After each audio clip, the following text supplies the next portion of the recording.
Any candidate who wants to occupy the Kentucky governor's mansion the next 4 years is going to have to concentrate on jobs, creating them, retaining them, and helping companies to expand. There are 3 candidates who say they have the qualifications to do just that. Democrat Steve Beshear, the incumbent, Republican David Williams, and Independent Gatewood Galbraith. Beshear is seeking his 2nd term in office. He's an attorney, a former Kentucky State Representative, Attorney General, and Lieutenant Governor. As a recent college graduate, myself and my friends have had trouble finding jobs. I was wondering what the plan is for you and your administration to create jobs and keep these young professionals here in the Commonwealth. Shayna, during the last 4 years, this state has gone through the worst recession of our lifetimes. As a matter of fact, the whole country has, and indeed the whole world has. And we have been struggling, our families have struggled, and our businesses have struggled. And we are working our way through this, and one of the things we have done is to make jobs a top priority in this administration. We changed all of our economic incentive programs in the state a couple of years ago to where we can work with existing business as well as new business to create more jobs. And that strategy is paying off. Just in the last 20 months, 350 companies have been preliminarily approved for one or more of our new tax incentive programs. Those 350 companies represent about 19,700 new jobs and about 8,100 retained jobs for Kentuckians. Now, just in northern Kentucky, in the Tri-County area, about 4,100 new jobs have been created, and they represent about a $600 million new capital investment in companies there in northern Kentucky. Now, obviously, we're not out of this recession yet, and it's going to take some time to grow out of this recession, but at least we've got things moving in the right direction. I'm excited about where we're going, but I'm certainly not satisfied yet with where we are, and I won't be satisfied until every Kentuckian that needs a job has a job. There are currently over 200,000 Kentuckians unemployed, many here in northern Kentucky. One way to solve that problem would be to reinvigorate our airport to create more jobs. How will you take steps to do that? Mike, the airport is one of the biggest assets and best assets that we have, both for northern Kentucky and for the entire Commonwealth. And I am working with the business group that's been put together as well as the airport officials to look into the future of our airport and to see what we need to do to expand the service that we have there and to bring more airlines in. As a part of that effort, I am working with Governor Kasich over in Ohio because the airport is a regional asset, and it is just as important to the folks in southern Ohio as it is to the folks in northern Kentucky. And so I think this combination of efforts by Ohio and Kentucky, I think we will come up with some solutions that will allow the airport to grow and expand and to continue to be the important asset it is to that whole area. As the owner of a coffee shop, I want to continue to serve my community for many years to come. What I want to know is how you can improve the business climate, specifically lessening the tax burden on businesses like mine. Tracy, we have been working for the last 4 years as we have been working our way through the worst recession of our lifetimes, concentrating on our businesses and on getting jobs back for Kentuckians. And we're beginning to be successful in that. I mentioned earlier that we have changed all of our economic incentive programs so that now we can work with existing businesses like yours as well as new business to create jobs. As a part of that effort, we've created several initiatives for small businesses like yours. We have the Small Business Credit Initiative, where we have just received about $15 million from the federal government. We're going to work with local banks and financial institutions to loosen up their credit for small business loans, because we know that there are a number of small businesses that can grow and expand and create more jobs if they've just got a line of credit to be able to do just that. We also have the tax credit initiative that we passed in the legislature, and it's specifically for small business, for businesses that just create 1 or 2 jobs or invest in about $5,000 of new equipment.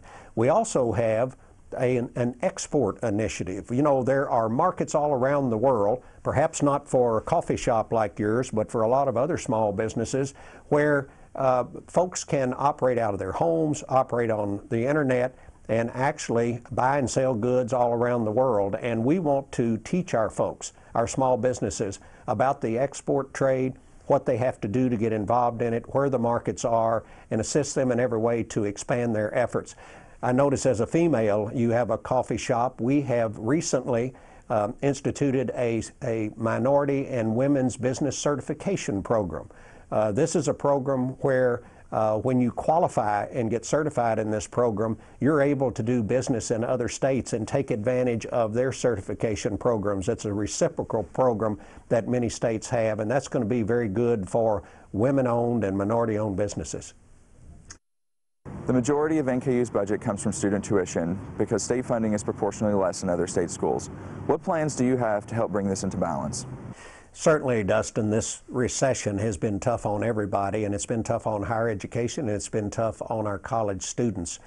Tuition has been continuing to creep upward, and we've been working hard in the Commonwealth to try to keep it under control so that we don't price our own students and our own families out of the market. One of the things that I have worked on for 4 years is from a budget standpoint. While we've had to cut over $1 billion in spending out of our budget to keep it balanced in this tough economy, we have prioritized education. It is my top priority. We have made sure that our student loan program stayed intact. Many other states, their loan programs had to go out of existence, but ours is still in existence. We also did not make any reductions in our key scholarships and our student loan funds for students that are going to college, so that helps to soften that burden of tuition. State funding for school districts continues to decrease, while the unfunded mandates of Senate Bill 1 continue to increase. How do you plan to support school districts with costs and resources needed to properly implement technology centers, teacher training, new standards, and a new accountability assessment system?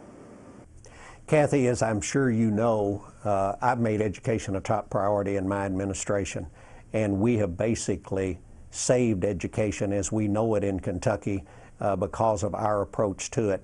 You know, when we first had to begin reducing our budget because of this recession, we had to cut about $340 million out of our budget, and that was just the first time. Overall, we've now cut about $1 billion out of our budget because we're constitutionally required to keep it balanced. But during all of that time, we have put education up at the top, and we've said that's our priority, and we are going to keep it and hold it as harmless as possible. As you know, because of that, we've not cut the SEEK formula, which is the basic funding formula for classroom teaching, and we've kept that money flowing into the classrooms. Now, we're not in the best of situations because of the recession, but we're a lot better off than most other states. Give you an example, New Jersey, to balance its budget, laid off 3,500 teachers. Just think of what we would have done to our education system if we had taken that approach, but we didn't.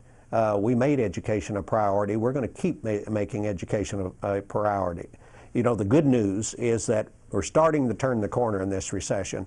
Our revenues are starting to slowly improve now and come up.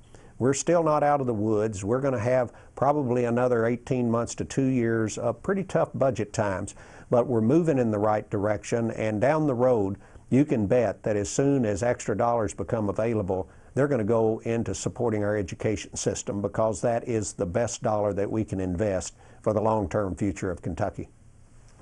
In the times that we're living in, we're seeing a substantial increase in need. Our food pantry, benevolence requests, people without a job, all those things are increasing. What are some things that you're going to do to help us expand the opportunities for those who are in need?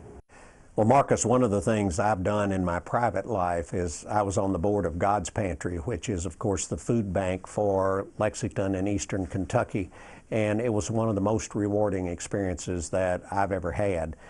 We are working hard to improve the health care of our children in Kentucky. When I came into office, we had about 67,000 kids who qualified for the Medicaid or K-CHIP program, the health insurance program for low-income or children in low-income families, but they weren't in the program for one reason or another. And so we decided to go out and find those kids, and I partnered with the school districts, with folks like United Way, with church groups, and we have proactively gone out to find these children and get them signed up for health care. And I'm proud to say that 3.5 years later, we have 60,000 more children who are now in that program and getting the health care we need. You know, these times are tough on everybody, and it's hard to be able to meet everybody's needs. But the folks that I am concerned about, I guess more than anything else, are our children. And we have made them a special priority, not only for health care, but for dental care, to make sure that the Medicaid program stays in place and to make sure that they get the help they need so that they can grow into responsible adults. If I vote for you, can you tell me, after your first year in office, what changes I will see in the state of Kentucky that will make my life better? Consuela, hopefully after the first year of my second term in office, you're going to see a state beginning to emerge from the worst recession of our lifetime and leading this country in coming out of this recession. The reason that we're going to come out of this faster and stronger than most states is because we made tough decisions the last 3.5 years as we went through this recession. We didn't just cut across the board to balance our budget, and I've balanced it now 9 times in 3.5 years, and we've cut over $1 billion in spending. Most folks advise me, oh, Governor, just cut everything across the board. Cut education, cut welfare payments, cut Medicaid, cut everything across the board. And for 9 times I've said no. That's the easy way to do it, but I don't think that's the smart thing to do. Instead, we made tough choices. We prioritized things. We made education a top priority, public safety, economic development, and health care for our most vulnerable. I think because we made those tough decisions, we kept those infrastructures in place, and so we're going to be able to recover a lot faster than most other states. You're going to see a Kentucky where people are getting back to work, where our jobs are going to grow, where education is going to improve and get a better quality so that our kids coming out of high school can go on into college without remedial courses, can go get the skills they need to take the jobs of the 21st century. I'm excited about our future. We've got unlimited potential. I'm not satisfied yet because we've still got way too many people out of work. But we've started this state in the right direction now as we come out of this recession, and I think you're going to see us take off in the next year. National health care reform has fundamentally changed the way that health care is delivered. But with those changes have come unfunded mandates as the federal government pushes down expenses to the state levels. Are you willing to accept those changes, or are you wanting to fight back? Well, obviously, I think every governor is in the position of fighting back against unfunded mandates. We see all the time the federal government cutting back on expenses, but looking at the states and saying, okay, now you just do it. We will require you to do it, but we're not going to send you any money to do it with. So we will fight those expenses. Let me tell you one thing, though, in the area of health care that we have just done that I think is going to be of great benefit to Kentuckians. We have just taken our managed care, our Medicaid program, and moved it from a fee-for-service program to a managed care model. We just went live November the 1st, and we have the private sector in here helping us run the Medicaid program. The contracts that we have signed are going to, number one, provide the same level of health care for our people as the old system provided, but number two, do it a lot cheaper, because we're going to concentrate on wellness, on preventive care. The contracts we've signed will save over a 3-year period, save the taxpayers $1.3 billion. Of that $1.3 billion, about $375 million are general fund, Kentucky dollars, and the rest are federal tax dollars. But I think to most of us, a tax dollar is a tax dollar because it comes from us whether it goes to the federal government or the state government. So I'm excited about where we're going with that, and as an extra added benefit, those companies that are coming in to run these programs have already created about 550 new jobs for Kentuckians. So it's a win-win situation for everybody. The Brent Spence Bridge needs replacing, but funding is stalled. What are your thoughts on turning it into a toll bridge or private-public financing? What are your thoughts on that? Donna, the two big projects in northern Kentucky that we have to address are the airport, which we are working with the Ohio governor on to try to find answers to ways to expand it and to let it grow, and the Brent Spence Bridge. Obviously, it needs to be replaced. We've been talking about it a long time.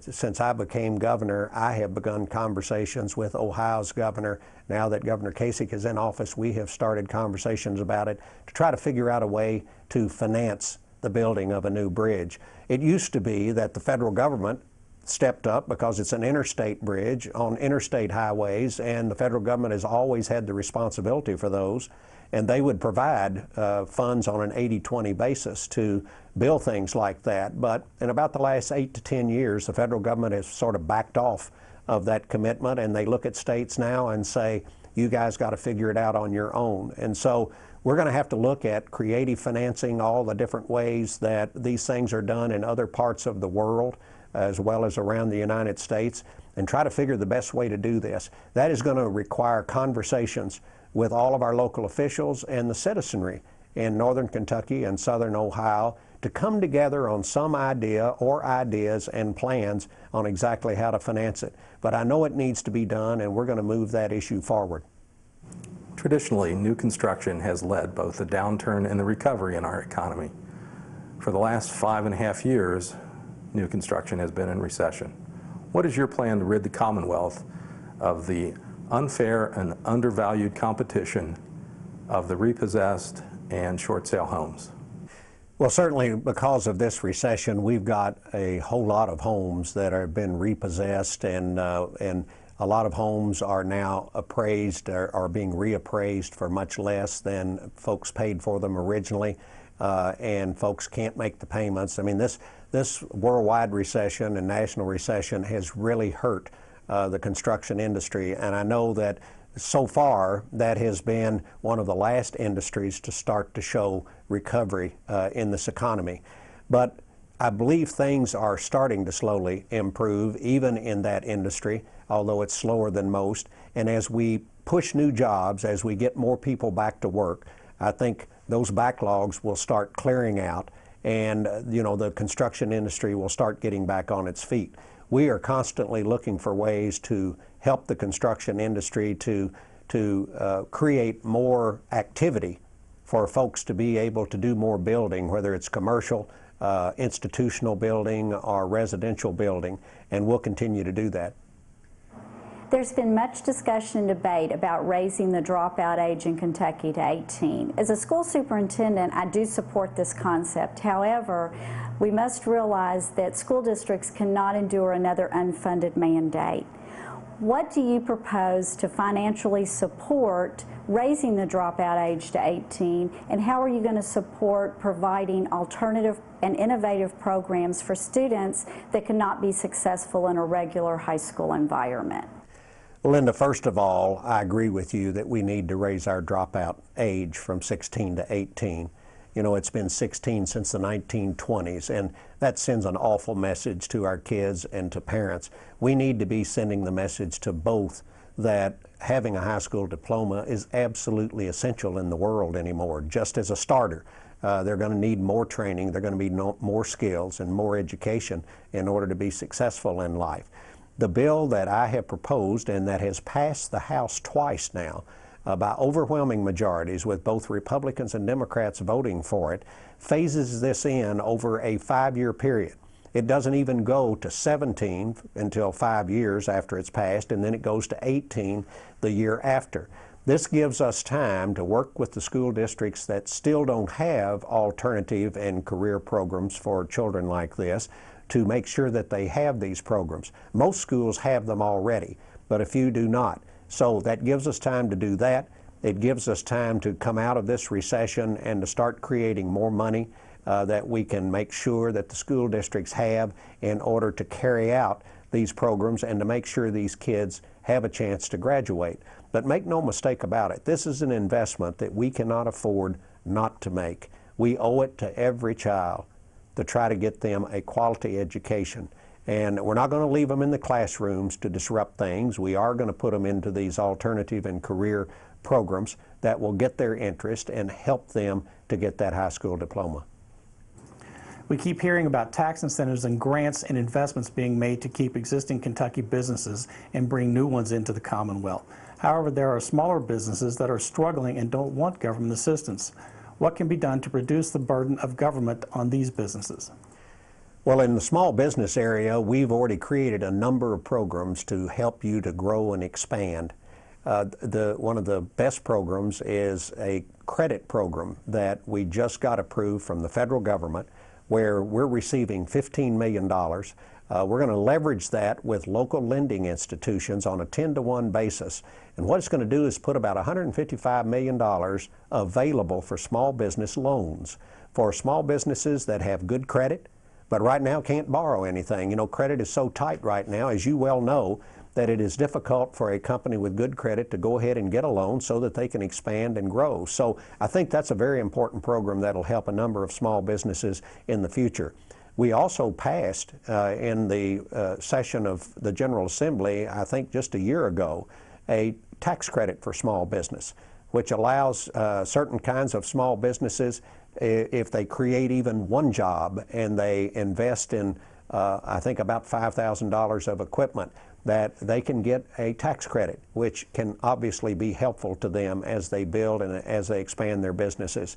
There's also an export program that we are educating folks on to teach our small businesses to search out other markets, not just in the United States, but worldwide, and to see if they can't create those markets to sell their goods and services in, and that also will help them to grow and expand. NKU recently launched its plans for the Health Innovation Center to help Kentucky's future economy and health professions. What plans do you have to help us bring this important facility to life? Well, let me say first that NKU is an extremely important asset for this state and particularly for the Northern Kentucky region. The partnership that it formed with Gateway Community and Technical College and with the business community and the economic development folks and the Chamber of Commerce, all there in Northern Kentucky, have created a situation in Northern Kentucky to where you are now one of the leading economic drivers for this state, one of the leading economic engines for this state. And your new facility is going to add to that. You know, the health facility is in an area that is growing and expanding all of the time. We're looking forward as a state to helping you utilize that and expand its use, because it's going to help NKU to grow and to move forward.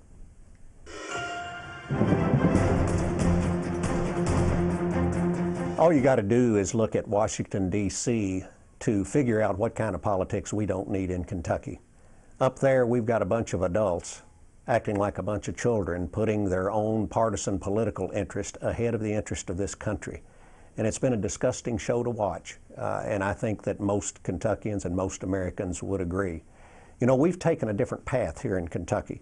When I became governor, I told you that it didn't matter to me whether it was a Republican idea or a Democratic idea. If it was a good idea, we ought to get together and do it and move this state forward. That's the approach I've taken for 4 years, and we need to continue that kind of approach. We've had too much of this partisanship and gamesmanship in Frankfort in our legislature, and we need to send a very loud and clear message to those that would practice politics in that way, is that we don't want any more of it. We know that our elections are partisan, but when they're over with, we expect everybody to be Kentuckians first and Democrats and Republicans second. That's the way we're going to move this state forward. I can tell you this, my priority for the next 4 years is a job for every Kentuckian who needs one, and I'm not going to rest until every Kentuckian does have one.